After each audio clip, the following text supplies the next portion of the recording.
சத்யாவோட பிறந்த நாளை கொண்டாடுறதுக்காக எல்லாரும் தயாராக இருக்காங்க. மச்சானோட பிறந்த நாளை கொண்டாடுறதுக்காக முத்துவும் மீனா வீட்டுக்கு வராரு. எல்லோரும் சந்தோஷமாக பேசி சிரிச்சிட்டு இருக்காங்க. அப்போ மீனா சத்யாவுக்கு புது ட்ரெஸ் கொடுக்குறாங்க. ரொம்ப தேங்க்ஸ்க்கா அப்படின்னு சந்தோஷமாக சத்யா அதை வாங்கிட்டு புது ட்ரெஸ்ஸை போட்டுட்டு வராரு. எல்லோரும் இந்த புது ட்ரெஸ்ஸில் நீ செம்ம சூப்பராக இருக்கேடா அப்படின்னு சொல்லிட்டு எல்லாரும் ரொம்ப சந்தோஷப்பட்டுட்டு இருக்காங்க. அந்த நேரத்தில் வாசலில் யாரோ நிற்கிற மாதிரி இருக்குது.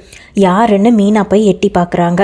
அங்கே வாசலில் ரேகா கையில் ஒரு பெரிய பாக்ஸோடு நின்றுக்கிட்டு இருக்காங்க. மீனாவுக்கு ஒன்றுமே புரியல, எதுக்கு இந்த பொண்ணு இங்கே வந்திருக்கா அப்படிங்கிற மாதிரி யோசிச்சுட்டு, சரி வீட்டுக்கு வந்தவங்கள வாசலே நிற்க வைக்கக்கூடாது அப்படின்ட்டு மீனா வா ரேகா வா உள்ளே வா அப்படின்னு சொல்லி கூப்பிட்றாங்க. ரேகாவும் ரொம்ப சந்தோஷமாக அந்த வீட்டுக்குள்ளே வராங்க. ரேகாவை பார்த்ததுமே சத்யாவோட முகம் எல்லாம் மலர்ந்து போயிடுது. அப்படியே கொஞ்சம் வெக்கப்பட்டுட்டு வா ரேகா வா அப்படின்னு சொல்லி கூப்பிடுறாரு. ரேகாவும் நான் வந்துட்டேன் சத்யா, உன் பிறந்த நாளைக்காக நான் உன் வீடை தேடியே வந்துட்டேன் அப்படின்னு சிரிச்சிட்டே சொல்கிறாங்க. எல்லாரும் அவங்களே பார்த்த சத்யா சரி ரேகா கையில் என்ன ஏதோ பாக்ஸ் வச்சுருக்க அப்படின்னு சொல்லி கேட்குறாரு. அதுக்கு ரேகா பர்த்டே பாய்க்காக தான் ஸ்பெஷலாக நான் கேக் வாங்கிட்டு வந்திருக்கேன்.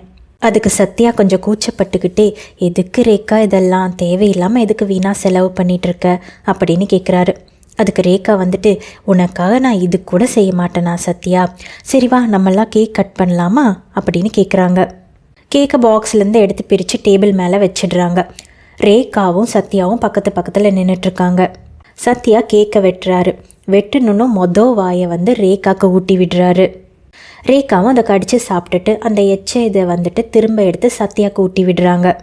இதை பார்த்துட்டு சத்யாவோட அம்மாவுக்கு ஒன்றுமே புரியலை, இங்கே என்னடா நடக்குது அப்படின்ற மாதிரி திருன்னு முழிச்சிட்ருக்காங்க.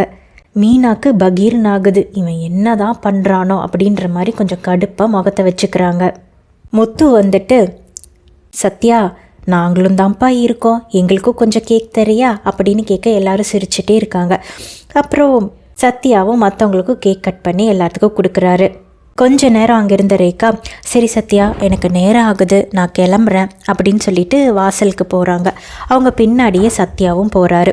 வீட்டுக்கு வெளியே போய் நின்றுட்டு இருந்த ரேகா சத்யா நான் உன்கிட்ட நான் என்ன நினைக்கிறேன்னு சொல்லிட்டேன், ஆனால் அதுக்கான பதில் நீ இன்னும் சொல்லலை. இன்றைக்கி உன்னோட ஸ்பெஷல் டே, இந்த ஸ்பெஷல் டேயில் நீ எனக்கு ஸ்பெஷலாக பதில் சொல்லுவேன்னு நான் எதிர்பார்க்குறேன். உன்னோட பதில் எனக்கு சாதகமாக இருக்கும், என்ன சந்தோஷப்படுத்தும் அப்படின்னு நான் நம்புகிறேன் அப்படின்னு சொல்கிறாங்க. அதுக்கு சத்யா உனக்கு ரொம்ப தேங்க்ஸ், என்னோட இந்த பர்த்டேவை ரொம்ப ஸ்பெஷலாக நீ ஃபீல் பண்ண வச்சுருக்க அப்படின்னு சொல்கிறாரு. ஆனால் ரேகா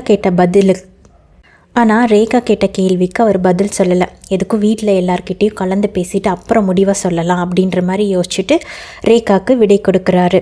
ரேகா கிளம்பி போனதுக்கப்புறம் முத்து சத்யா கிட்ட என்ன நடக்குது சத்யா, இங்கே உனக்காக கேக்லாம் வாங்கிட்டு வராங்க, ஊட்டியெல்லாம் விடுறாங்க, வெளியே போய் கூட ஏதோ பேசிகிட்டு இருக்கீங்க, என்ன நடக்குது இங்கே அப்படின்னு முத்து சத்யாவை ஓட்டுறாரு. அதுக்கு சத்யா மல்லிப்பிக்கிட்டே அதெல்லாம் ஒன்றும் இல்லை மாமா அப்படின்னு சொல்கிறாரு. மீனா ஸ்ட்ரெயிட்டாகவே சத்யாட்ட கேட்டுடுறாங்க, என்னடா அந்த ரேகா உன்னை லவ் பண்ணுறாளா என்ன, கேக்கெலாம் ஊட்டி விடுறா, வெளியெல்லாம் கூட்டிகிட்டு போய் பேசுகிறா, என்ன நடக்குதுங்க அப்படின்னு கேட்குறாங்க. அதுக்கு சத்யா ஆமாக்கா அவள் என்னை லவ் பண்ணுறேன்னு சொல்லியிருக்கா, நான் உங்ககிட்ட எல்லாம் கலந்து பேசிட்டு என்னோடய முடிவை அவகிட்ட சொல்லலான்னு நினச்சிட்டு இருந்தேன், எனக்கும் அவளை பிடிச்சிருக்கு, நானும் அவளை லவ் பண்ணுறேன் அப்படின்னு சொல்கிறாரு. உடனே மீனாக்கு செம கோவம் வந்துடுது. என்ன நீ அவளை லவ் பண்ணுறியா, நீ என்ன நினச்சிக்கிட்டு இருக்க, இந்த பொண்ணெல்லாம் நம்ம குடும்பத்துக்கு சுத்தமாக ஒத்தே வரமாட்டா, அவளையெல்லாம் நீ மறந்துடு சத்யா அப்படின்னு சொல்கிறாங்க. சத்யாவோட முகம் வாடி போயிடுது. உடனே முத்து விடு மீனா, எதுக்கு அவன் பிறந்தநாள் அதுவுமா அவன் மனசை எப்படி கஷ்டப்படுத்திக்கிட்டு இருக்க அப்படின்னு கேட்குறாரு.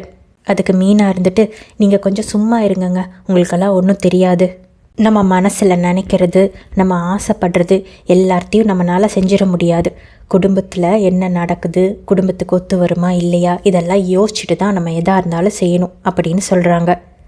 மீனாவோட அம்மாவும் விடு மீனா, இப்போயே இன்றைக்கே இதை பேசி தீர்க்கணுமா, அவனை கொஞ்சம் நேரம் ரிலாக்ஸாக விடு, பொறுமையாக அவன் யோசித்து முடிவெடுக்கட்டும் அப்படின்னு சொல்கிறாங்க.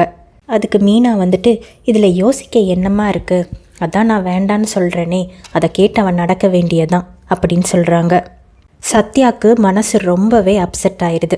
எல்லாரும் சரின்னு சொல்கிற மாதிரி தான் பேசுகிறாங்க, ஆனால் இந்த அக்கா மட்டும் ஏன் எல்லார் வாயும் அடைச்சிட்ருக்கா அப்படின்ற மாதிரி அவருக்கு தோண ஆரம்பிக்குது. உடனே சத்யா வந்து மீனாவை பார்த்து, அக்கா நீ சொல்கிறது எனக்கு புரியுது, ஆனால் அவள் எப்பேற்பட்டவ, எந்த மாதிரி ஆள் அப்படி எதுவுமே உனக்கு தெரியாது. அப்படி இருக்கும்போது நீ பாட்டுக்கு கண்மூடித்தனமாக அவளை வேணான்னு சொல்லிக்கிட்டே இருக்கியே அப்படின்னு கொஞ்சம் கோவமாகவே கேட்குறாரு.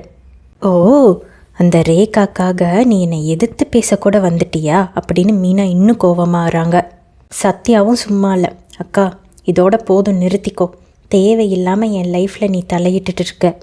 எனக்கு ரேகாவை பிடிச்சிருக்கு தான், ஆனால் நானே இன்னும் அவகிட்ட என்னோடய ஃபீலிங்ஸை சொல்லலை. உங்கள் எல்லாத்தோட ஒப்பீனியனுக்கும் மதிப்பு கொடுக்கணும் அப்படிங்கறக்காக தான் இவ்வளோ நாள் நான் பொறுமையாக காத்துட்ருந்தேன். ஆனால் நான் பேச வரதே கேட்காம நீ பாட்டுக்கு லப்போ திபோன்னு கத்திகிட்ருக்க அப்படின்னு செம்மையாக கோவப்படுறாரு.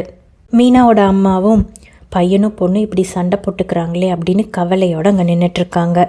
முத்துக்கும் என்ன பண்ணுறது, யாருக்கு சப்போர்ட் பண்ணுறதுன்னு ஒன்றும் புரியல. அவரும் முழிச்சிட்டு நின்றுட்டுருக்காரு.